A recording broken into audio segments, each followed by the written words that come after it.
Hello बच्चों, मैं doctor Lakhan Singh Rathore प्रथम नीट मास्टर्स में आपका स्वागत करता हूं। आज हम फोटोसिंथेसिस के क्वेश्चंस लगा रहे हैं, इसके एक्सटर्नल रीजन देखेंगे, है ना। और ये चैप्टर नीट के पॉइंट ऑफ व्यू से बहुत इंपॉर्टेंट है। इसमें हम इसका पहला क्वेश्चन देखते हैं। फर्स्ट वाला क्या बोलता है? C4 पादप C3 पादप C4 पादपों की तुलना में कार्बन को सुस्थिर बनाने में 2 गुना सक्षम होते हैं। इसका क्या कहना है? इसका कहना है कि जो C3 पादप होते हैं, है ना, कौन से C3 पादप है? C3 पादप है वो क्या है? डबल, 2 गुना डबल फिक्सेशन करते हैं कार्बन, 2 गुना प्रकाश संश्लेषण करते हैं। किसकी तुलना में? C4 पादपों की तुलना में। किसकी तुलना में? C4 पादपों की तुलना में। जबकि ये गलत है। क्यों? क्योंकि जो C4 पादप है वो दुगना फोटोसिंथेसिस करते हैं। किससे? C3 पादपों से।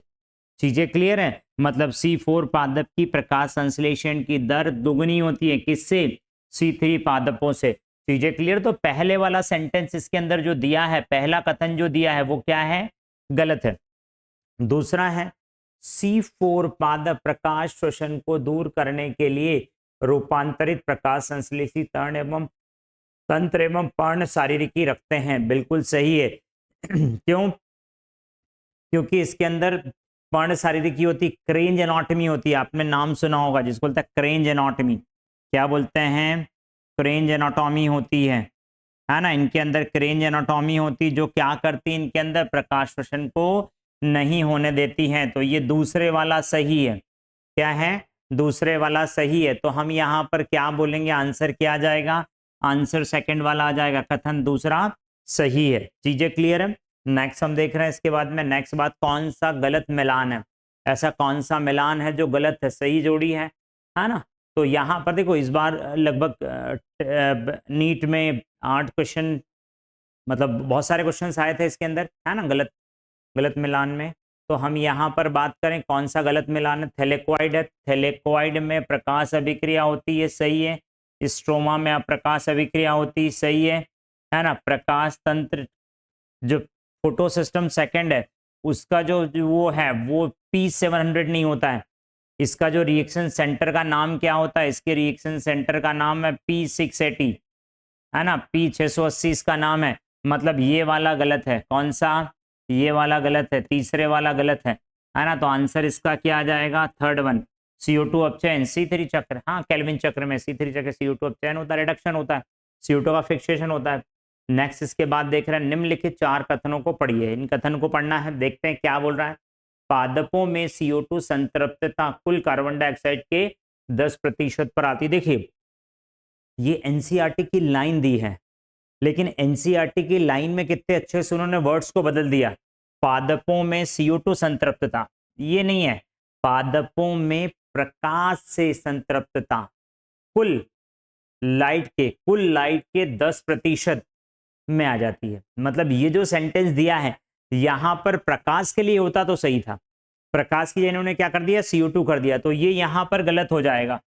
मतलब अगर ये सेंटेंस सही होता तो कैसा आता? पादपों में प्रकाश संतृप्तता कुल सूर्य प्रकाश के 10% पर आ जाती है, वो सही कथन है। तो ये गलत है। दूसरा बोलते हैं कम प्रकाश तीव्रताओं पर प्रकाश एवं CO2 स्थिरीकरण की दरों में रेखीय संबंध होता है। ये वाला कथन सही है। ये वाला कथन क्या है? सही है। क्यों? देख लेते हैं यहां पर। ये ग्राफ हम बना रहे हैं, इस ग्राफ में हम बात कर रहे हैं। चीजें क्लियर है? यहां पर हम ये जो ग्राफ है इस ग्राफ में बात कर रहे हैं, है ना। यहां पर तो इधर अगर यदि हम बात करें प्रकाश संश्लेषण की दर क्या है? यहां पर फोटोसिंथेसिस की दर, प्रकाश संश्लेषण की दर ले रहे हैं। और यहां पर क्या ले रहे हैं? तीव्रता। क्या ले रहे हैं? तीव्रता। चीजें क्लियर है? तो यहां पर तीव्रता इधर बढ़ेगी, इधर दर बढ़ेगी। कम तीव्रता पर, ये तीव्रता कम है, धीरे धीरे तीव्रता बढ़ाओगे तो प्रकाश संश्लेषण की दर बढ़ेगी। लेकिन एक तीव्रता के बाद, जैसे यहां पर बात करें तो अधिकतम है, इस तीव्रता के बाद कितनी भी तीव्रता बढ़ाओ प्रकाश संश्लेषण की दर नहीं बढ़ती है। तो यहां पर कम तीव्रता पर, यहां से यहां ये तीव्रता कम है, इस कम तीव्रता पर प्रकाश संश्लेषण की दर और इसके बीच में संबंध कैसा है? रेखीय संबंध है। तो दूसरे वाला कथन क्या हो गया? यहां पर सही हो गया है। यदि एक प्रक्रिया एक से अधिक कारकों द्वारा प्रभावित हो रही है तो इसी दर से इसकी दर उस कारक द्वारा निर्धारित होगी जिसकी उपलब्धता अति अनुकूलतक, मतलब अनुकूलतम स्तर से अधिक हो, नहीं अधिक स्तर पर होती, ऐसा नहीं। अगर कोई क्रिया है जो एक से अधिक कारकों से प्रभावित होती है तो जो कारक सबसे कम मात्रा में होता है वही कारक क्या बोलते हैं, उस क्रिया की दर को निर्धारित करता है। क्या करता है, उसी क्रिया को निर्धारित करता है। ब्लैकमैन का नियम है कालेमैन का नियम है ये तो ये वाला क्या हो जाएगा गलत हो जाएगा, तो ये वाला गलत हो गया है। फिर नेक्स्ट बात करें, छाया में उगने वाले पादपों या घने जंगलों को छोड़कर प्रकृति में प्रकाश विरले ही सीमाकारी होता है। विरले ही क्या होता है, सीमाकारी बनता है ना, सीमाकारी बनता है, सही है। क्योंकि देखो जो छाया में उगने वाले हैं, जैसे अगर मैं बात करूं मैंगो ट्री है, आम का ये पेड़ है, आम का बहुत बड़ा पेड़ है ना, इस आम का बहुत बड़ा पेड़ है, इसकी बहुत बड़ी कैनोपी है, बहुत बड़ा है। और इस पेड़ के यहाँ पर, कहाँ पर, यहाँ पर कुछ पौधे उग जाते हैं, ये छाया में, क्योंकि इनके ऊपर डायरेक्ट सनलाइट नहीं मिलेगा तो ये छाया में, तो इनको थोड़ा सूर्य प्रकाश कम मिलता है। और घने जंगलों में जो नीचे उगते हैं, छोटी छोटी घासें वगैरह है, छोटे पेड़ है, झाड़ियां हैं, उनको भी सनलाइट कम मिलता है, इसलिए उनके लिए सूर्य प्रकाश क्या होता है, सीमाकारी होता है। बाकी के लिए सूर्य प्रकाश सीमाकारी नहीं होता। क्यों नहीं होता, क्योंकि जितना सनलाइट होता, फुल सनलाइट मतलब 12 बजे प्रकाश की जितनी तीव्रता होती है उसका केवल 10% तीव्रता ही प्रकाश संश्लेषण के लिए आवश्यक पूरी हो जाती है, उतने में संतृप्तता आ जाती है, उतनी चाहिए। टोटल सनलाइट का 10% चाहिए तो वो आराम से मिल जाता है ना। तो ये वाला, ये भी हमारा क्या हो जाएगा, करेक्ट हो जाएगा। क्या हो जाएगा, करेक्ट हो जाएगा। तो इसमें कितने गलत है, 2 गलत है, ए और सी गलत है और बी और डी सही है। 2 कथन इसके अंदर क्या है, सही है। तो हम क्या लगा देंगे, ये वाला लगा देंगे, आंसर ए। 2 कथन इसके अंदर क्या आ जाएंगे, करेक्ट आ जाएंगे बच्चों। फिर नेक्स्ट इसके बाद हम देख रहे हैं निम्न में से कौन सा पर्णवर्णक नहीं है, ऐसा कौन सा वर्णक है जो पत्तियों में नहीं पाया जाता है। अब पत्तियों में नहीं पाया जाता तो देख लो, क्लोरोफिल पत्तियों में मिलता है, ज़ैंथोफिल पत्तियों में मिलता है, कैरोटीन पत्तियों में मिलता है, लेकिन फाइकोब्लिन पत्तियों में नहीं मिलता। क्यों, क्योंकि ये जो फाइकोब्लिन है ये किसके अंदर मिलता है, एल्गी में मिलता है, शैवाल के अंदर मिलता है, रेड एल्गी में मिलता है, साइनोबैक्टीरिया के अंदर मिलता है ना। तो ये पत्ते, रेड एल्गी में पत्ती नहीं है तो पत्तियों के अंदर ये नहीं मिलेगा, बाकी सब मिलेंगे। बहुत छोटा सा कॉन्सेप्ट लगा इसके पीछे, है ना, बहुत सिंपल सा क्वेश्चन है। नेक्स्ट हम देख रहे हैं इसके बाद, हरित लवक में उपस्थित एटीपी सिंथेज एंजाइम कौन सा है, क्या है, हरित लवक में उपस्थित एटीपी सिंथेज एंजाइम के संदर्भ में विषम पद का कोई एक अलग पद है जिसका चयन करना है, विषम पद का जो एक अलग है। CF1 शीर्ष में उत्प्रेरकी क्रियाविधि होती है। देखो अब मैं यहां पर अगर बात करूं क्लोरोप्लास्ट, तो पहले हम एक छोटा सा डायग्राम देख लेते हैं। ये क्लोरोप्लास्ट है, क्या है, ये क्लोरोप्लास्ट है। क्लोरोप्लास्ट के अंदर हम बात कर रहे हैं तो आपको पता है क्लोरोप्लास्ट के अंदर थैलेक्वाइड मिलता है, तो ये थैलेक्वाइड है, एक ही थैलेक्वाइड बना रहा हूं मैं, ये थैलेक्वाइड है। अच्छा, इस थैलेक्वाइड में अगर बात करें, थैलेक्वाइड के अंदर हम बात करते हैं तो यहां पर हमें F0 मिलेगा, क्या मिलेगा, F0, और यहां पर क्या मिलेगा, F1। ये F0 है और ये F1 है ना। एनसीईआरटी में इसको CF1 बोला तो CF0 और CF1 कर दो, चीजें क्लियर। थैलेक्वाइड की मेम्ब्रेन है, थैलेक्वाइड की मेम्ब्रेन के अंदर ये धसा हुआ है, तो ये बोला CF1 शीर्ष में उत्प्रेरकी की क्रियाविधि होती है, शीर्ष में उत्प्रेरकी क्रियाविधि होती है, सही है। यहां पर क्या होता है, एटीपी सिंथेज एंजाइम होता है, कौन सा होता है, एटीपी सिंथेज एंजाइम होता है, यहां पर ही होता है ये सिंथेज, जो उत्प्रेरकी क्रिया करता है, क्रियाविधि होती है। तो ये पहले वाला कथन इसके अंदर क्या आ जाएगा, सही हो जाएगा। CF0 थैलेक्वाइड झिल्ली की बाह्य सतह पर उभरता नहीं, थैलेक्वाइड की झिल्ली में बाह्य सतह पर बाहर की तरफ उभरा हुआ जो है वो कौन है, CF1 है। ये क्या बोला, CF0, तो ये गलत हो जाएगा, CF0 नहीं है। प्रोटॉन प्रवणता एटीपी सिंथेज के पार प्रोटॉन की गति के कारण टूटता है। देखो यहां पर क्या होता है, यहां पर बहुत सारे प्रोटॉन्स होते हैं, यहां पर बहुत सारे H+ आयन होते हैं। जब ये H+ आयन यहां से निकलते हैं, इसमें से यहां से जाते हैं H+ आयन, तो प्रोटॉन की प्रवणता है, जो प्रोटॉन ग्रेडियंट है वो प्रोटॉन ग्रेडियंट टूटता है, कम होता है। तो ये वाला सेंटेंस भी क्या बोल रहा है, सही है। प्रोटॉन प्रवणता एटीपी सिंथेस के पार प्रोटॉन की गति के कारण टूटता है, बिल्कुल सही है। यहां से जब पार होगा ये जाएगा तो टूटेगा। फिर क्या बोल रहा है, CF0 में प्रोटॉन गति के लिए प्रोटॉन चैनल होता है, सही है। मैं यहां पर अगर बात करूं तो ये जो है ये CF0 है।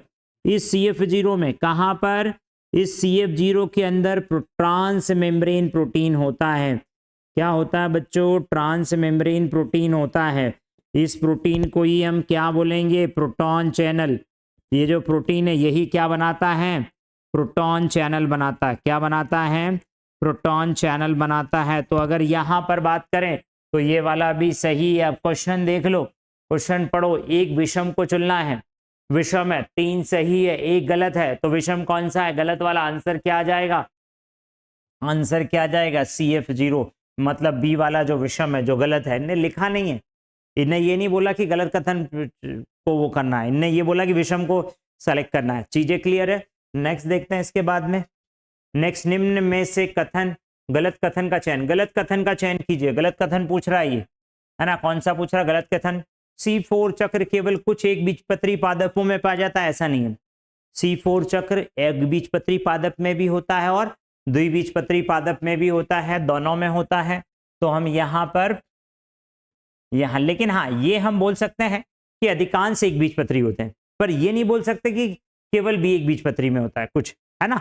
तो ये गलत हो गया। केल्विन चक्र CO2 को कार्बनिक रूप में स्थिर करने का एकमात्र पथ है, ऐसा नहीं है, एकमात्र पथ नहीं है, इसके अलावा भी पथ होते हैं। रिडक्टिव टीसीए साइकिल होता है। कौन सा होता है, रिडक्टिव टीसीए साइकिल होता है, आपके इसमें नहीं है, सिलेबस में नहीं है, उसके द्वारा ये होता है। तो ये भी गलत है।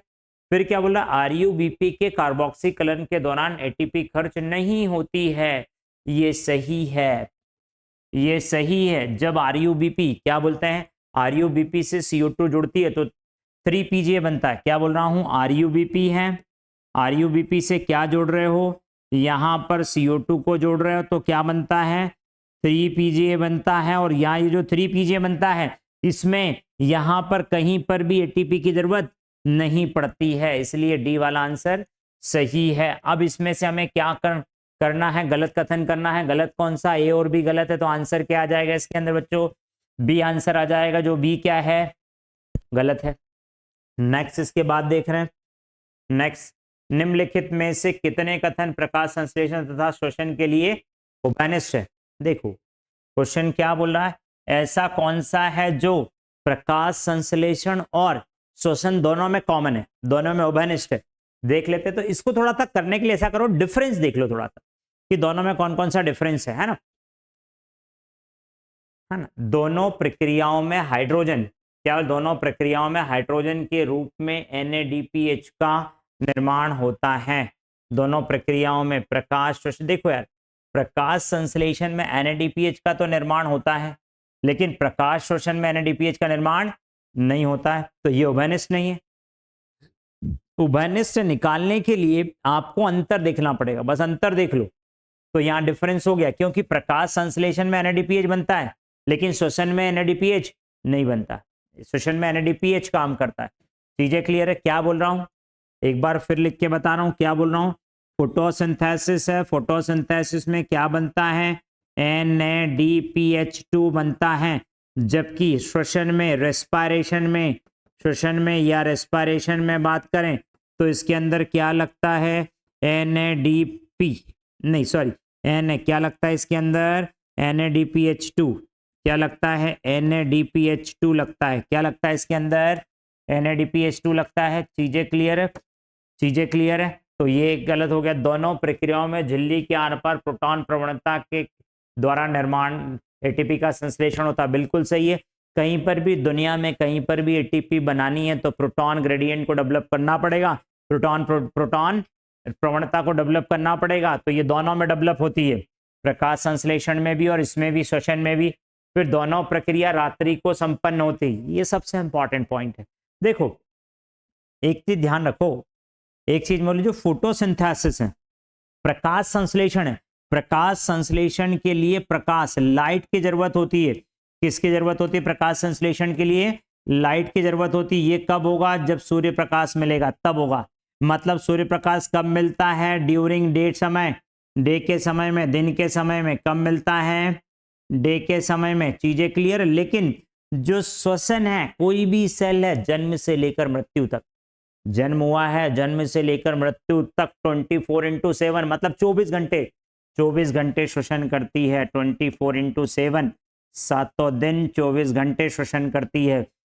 407 दिन श्वसन करती है। मतलब अगर प्लांट की बात करूं तो प्लांट की कोई सी भी जीवित कोशिका, पादप की कोई सी भी जीवित कोशिका 24 घंटे श्वसन करेगी। लेकिन प्रकाश संश्लेषण कब करेगी? जब सूर्य प्रकाश मिलेगा, डे के समय में, दिन के समय में। जब उसे क्या मिलेगा? लाइट मिलेगा, तभी वो करेगी। तो ये दोनों प्रक्रिया रात्रि में होती। ये क्या हो गया बच्चों?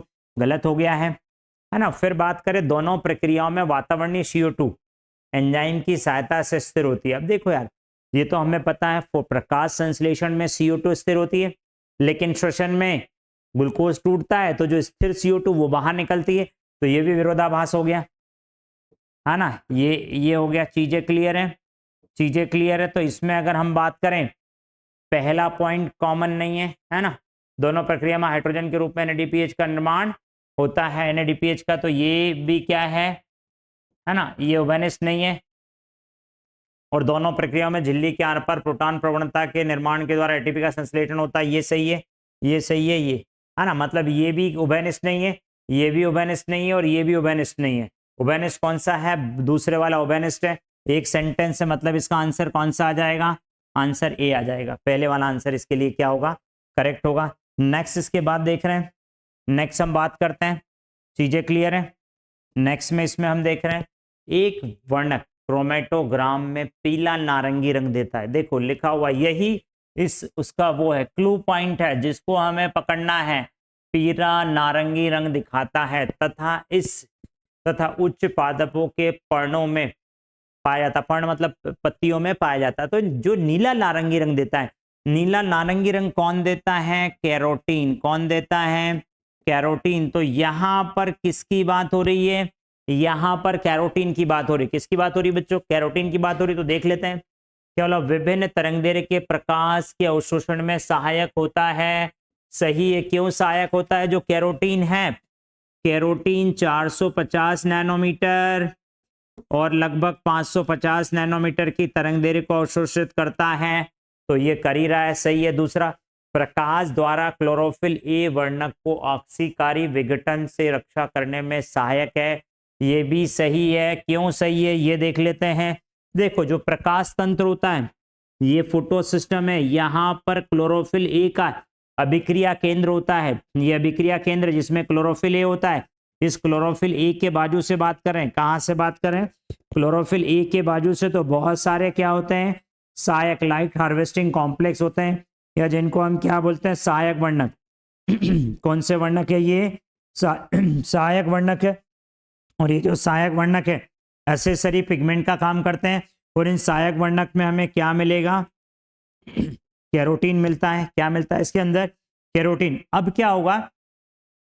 जब PS2 में, किसके अंदर? PS2 प्रकाश तंत्र सेकंड में, जब यहां पर जल टूटता है, क्या टूटता है? H2O टूटता है। तो यहां पर H+ आयन निकलते हैं। क्या निकलते हैं? यहां पर H+ आयन निकलेंगे, है ना। H+ आयन निकलेंगे और नवजात ऑक्सीजन निकलती है। और ये नवजात ऑक्सीजन क्या करती है? इस क्लोरोफिल को ही तोड़ देगी। जो अभिक्रिया केंद्र इसको ही तोड़ देगी। तो इसको बचाने के लिए, जिसके ऑक्सीकरण से बचाने के लिए यहां पर कौन होता है? कैरोटीन होता है। कैरोटीन क्या करता है? जैसे ही जल टूटा, जल की नवजात ऑक्सीजन है, तो एक जल की नवजात ऑक्सीजन, दूसरे जल की नवजात ऑक्सीजन, दोनों को आणविक ऑक्सीजन में परिवर्तित कर देता है और उसको बचा लेता है। तो ये बचा लेता है। फिर बात करें, दृश्य स्पेक्ट्रम से परे तरंगदैर्घ्य को अवशोषित करता है, अवशोषित करने में सहायता करता। देखो यार, अब ये तो पहले लिखा है, पहले लिखा है। ये कैरोटीन कौन सी? 450 से 550 की तरंगदैर्घ्य को अवशोषित करता है। और दृश्य प्रकाश स्पेक्ट्रम कौन सा आता है? दृश्य स्पेक्ट्रम में 400 से 700 नैनोमीटर आता है। 400 से 700 नैनोमीटर की तरंगदैर्घ्य को दृश्य प्रकाश बोलते हैं। तो ये बोला दृश्य स्पेक्ट्रम के परे, परे मतलब 700 के बाद की तरंगदैर्घ्य को अवशोषित करता है। ये बोला ना कि परे तरंगदैर्घ्य को अवशोषित, नहीं, 700 से पार की तरंग दैर्ध्य को अवशोषित नहीं करता, ये तो कौन सी करता है, 450 से 550 के बीच।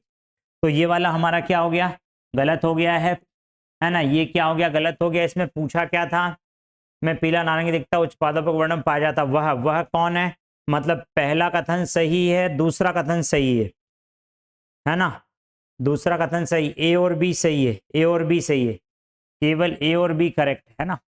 तो आंसर क्या लगा देंगे, डी लगा देंगे, जिसमें केवल ए और बी क्या है, करेक्ट है। समझ में आ रही है चीजें, क्लियर है। नेक्स्ट देख रहे हैं, प्रकाश अभिक्रिया के जड़ स्कीम में इलेक्ट्रॉन परिवहन के संदर्भ में कौन सा कथन गलत नहीं है,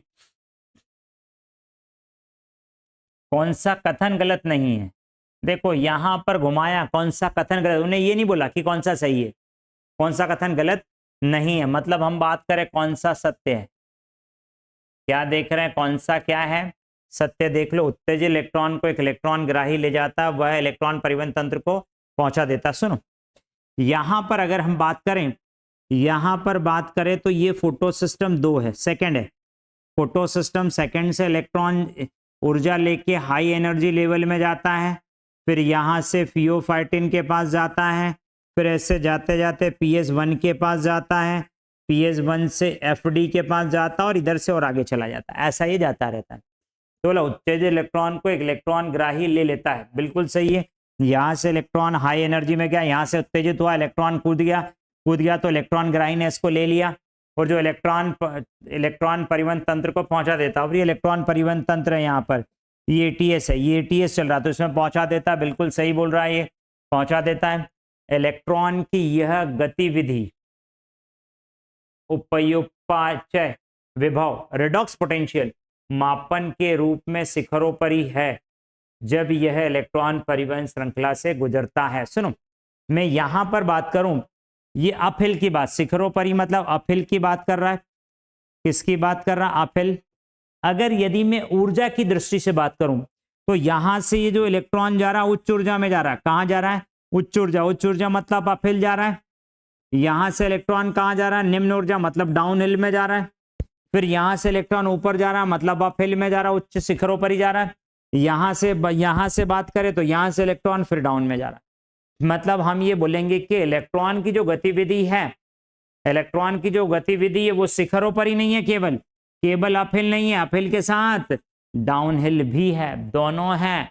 तो अच्छा, तो इसको हम क्या बोल देंगे, इसको हम क्या बोल देंगे, गलत बोल देंगे, अपहिल डाउनहिल दोनों में जा रहा है।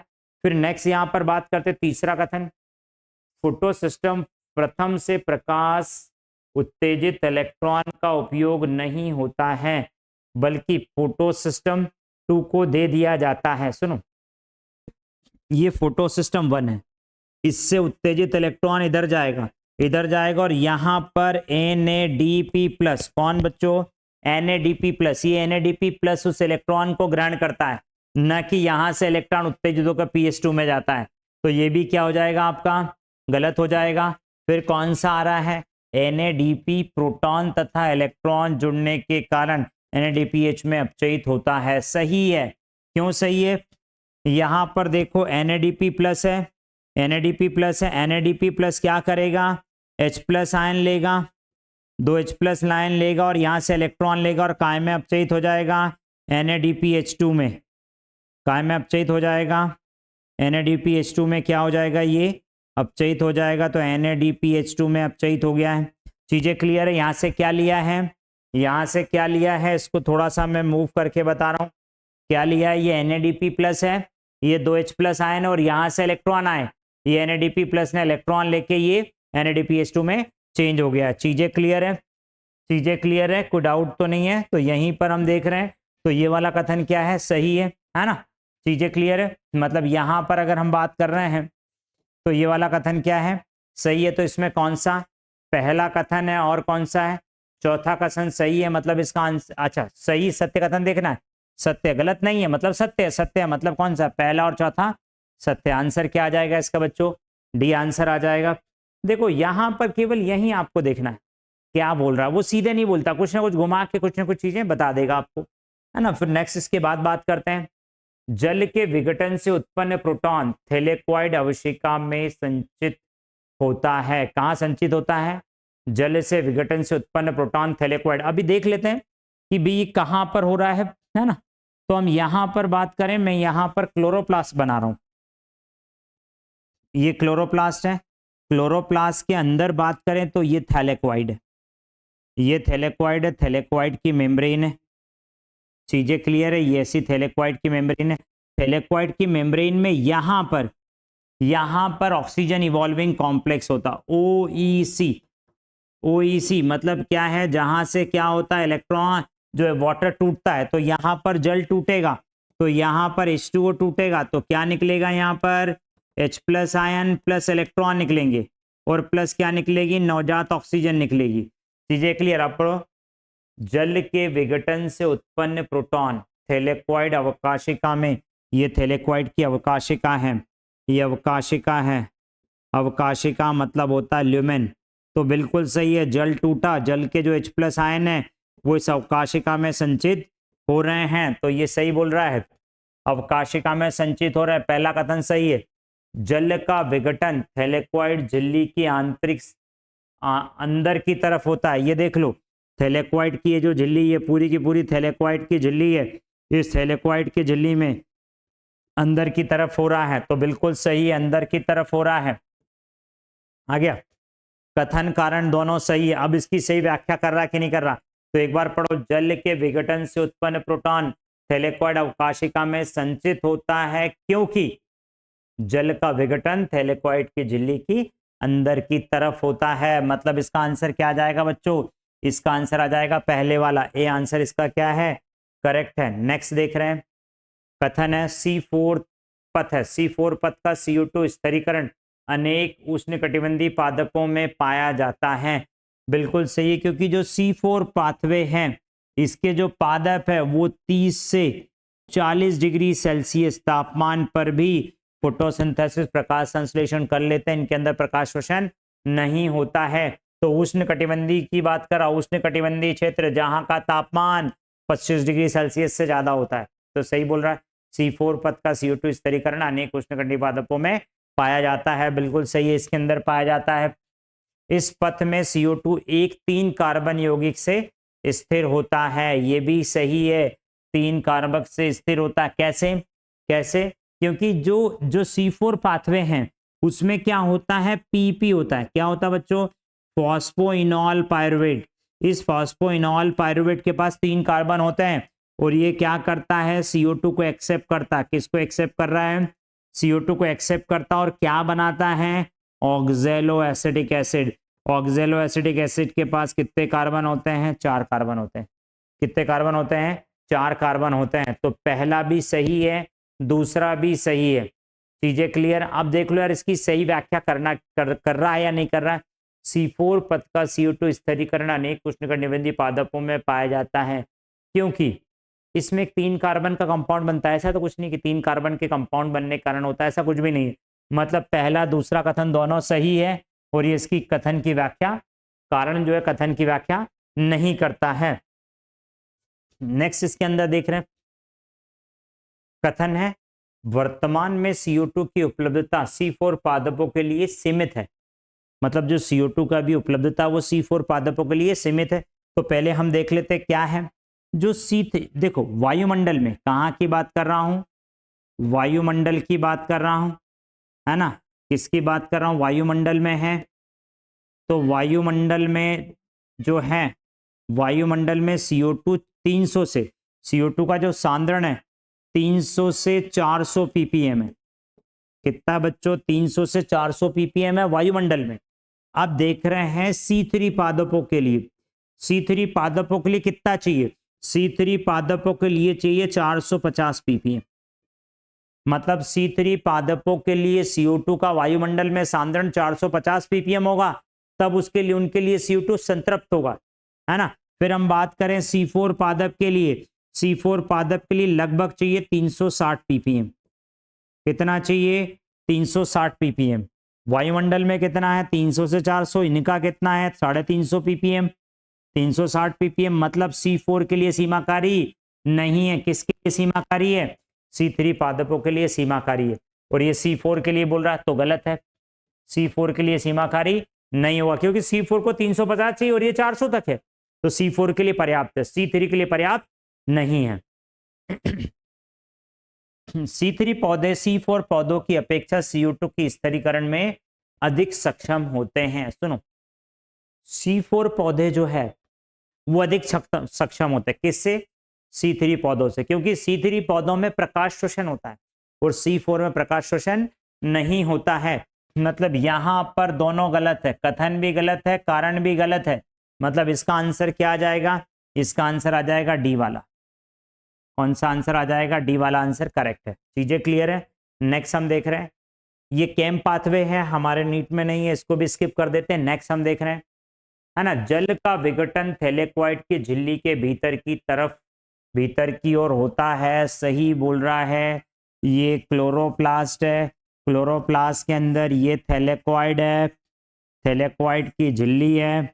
इस थैलेक्वाइड की झिल्ली में यहाँ पर ऑक्सीजन इवॉल्विंग कॉम्प्लेक्स, जल के टूटने के लिए कॉम्प्लेक्स होता है, इसकी OEC बोलते हैं। OEC क्या बोला?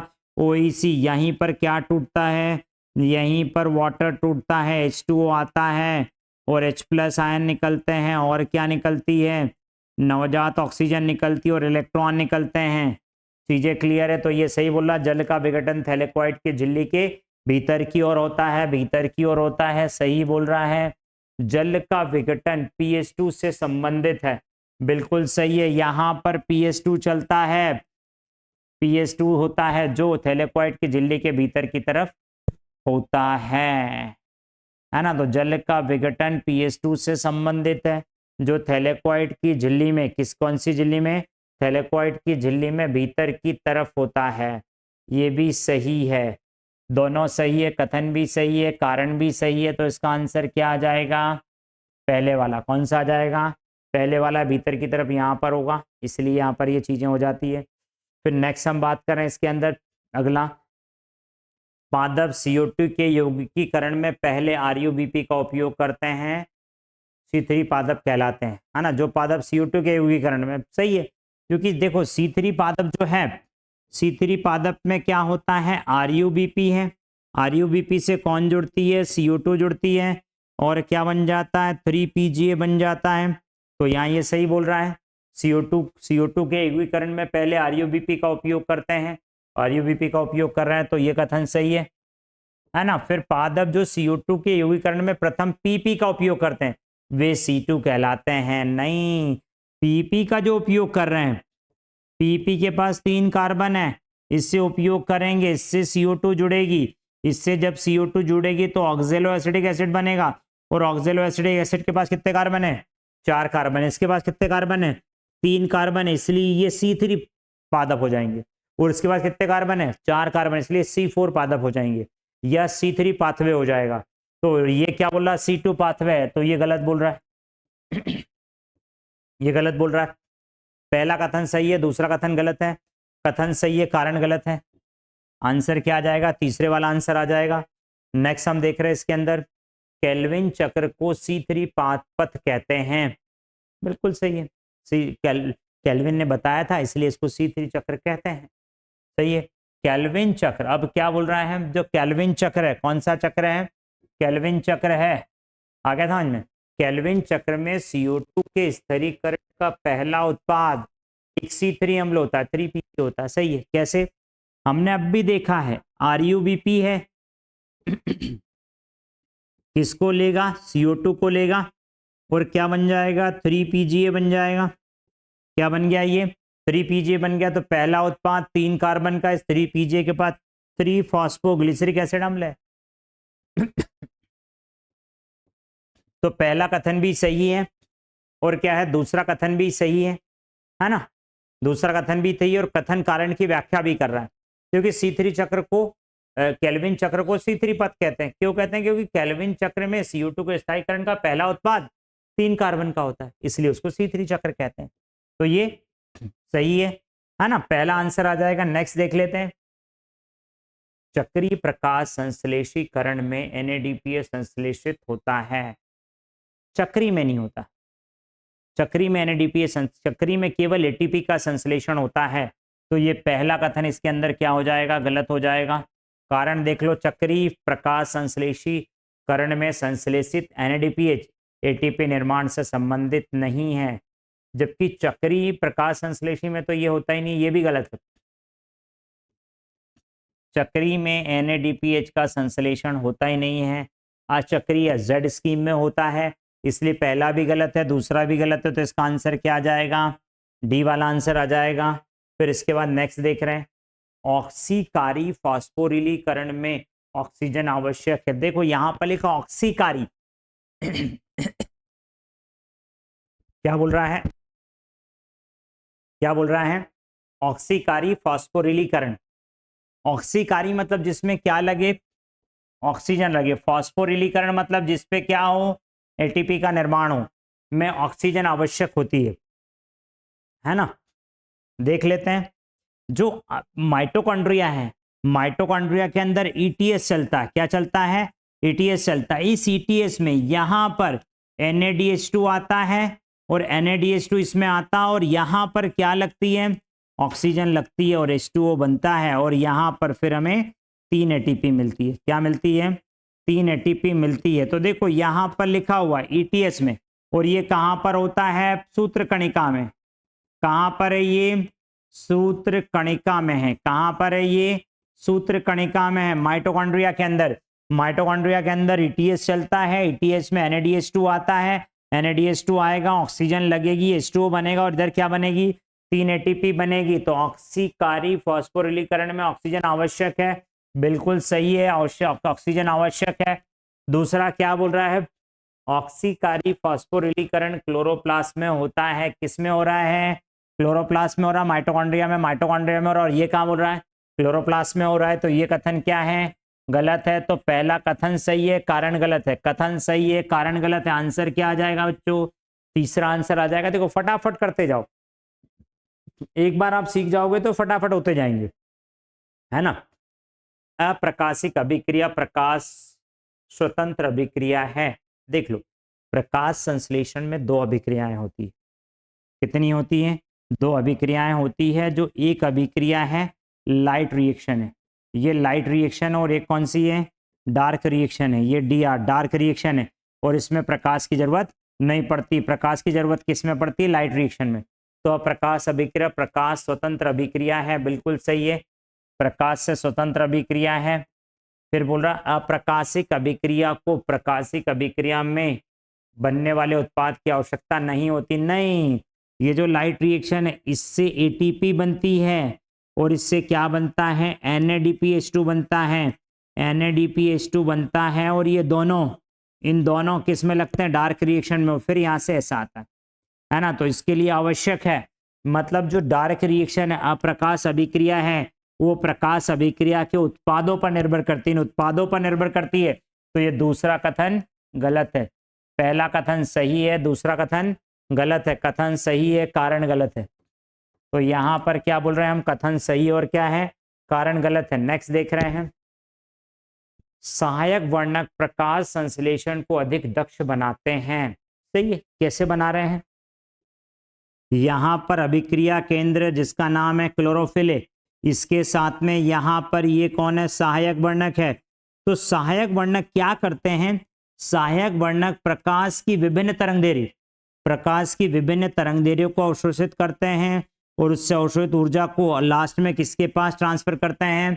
अभिक्रिया केंद्र के पास ट्रांसफर करते हैं। तो ये जो ऊर्जा को, अतिरिक्त ऊर्जा को ट्रांसफर कर रहे हैं, इसी से प्रकाश संश्लेषण और अधिक दक्ष बनता है। कथन सही है, कथन सही है। सहायक वर्णक प्रकाश की विभिन्न तरंगदैर्घ्य को अवशोषित करने में सहायता करते हैं। कारण भी सही है, कथन कारण दोनों सही है। मतलब इसमें हम क्या बोल देंगे? ये कथन भी सही है, कारण भी सही है, और उसका एक्सप्लेनेशन भी कर रहा, उसकी व्याख्या भी कर रहा। तो यहाँ पर ये आ जाएगा। नेक्स्ट इसके बाद हम देख रहे हैं, यहाँ पर मतलब प्रकाश संश्लेषण के जो एग्जाम के पॉइंट ऑफ व्यू से इंपॉर्टेंट क्वेश्चन थे, वो सारे क्वेश्चंस बच्चों मैंने आपको करा दिए हैं, है ना? तो थैंक यू सो मच। प्रथम है तो भरोसा है, और भरोसा है तो सफलता है।